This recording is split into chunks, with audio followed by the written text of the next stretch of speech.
this video, I'll show you how to rip a narrow board with a circular saw. First, lay down a sacrificial sheet on your work table. The sacrificial sheet is meant to act as a buffer between the board that needs to be ripped and your work table. Next, you need to place a narrow board to be ripped on your sacrificial sheet.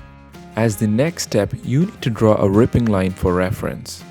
But before we do that, we need to fix some masking tape as it will help reduce splinters.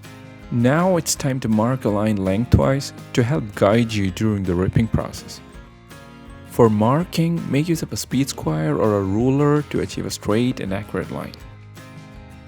Once the line of ripping is marked, clamp the board on the sheet down using two quick grip clamps. Use one clamp in the middle and another on the farther end of the board. After clamping, adjust the blade height of the circular saw. The blade height should be such that the blade makes a through cut in the board while grazing the sacrificial sheet. After setting the blade height, you can move on to the ripping. Once the blade is placed at the correct position, lock the rip fence in place to begin the ripping. To rip the board, align the blade with the mark made earlier and switch on the saw. Use a rip fence to guide the saw along the length of the board. If your circular saw did not come with a rip fence, use a straight edge instead.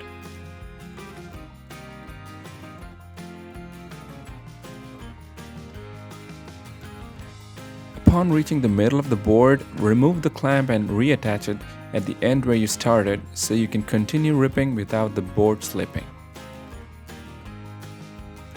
Just like in the previous step, you'll need to reattach the clamp that's at the end to finish the ripping. Reattach this clamp at the middle of the board and resume the ripping.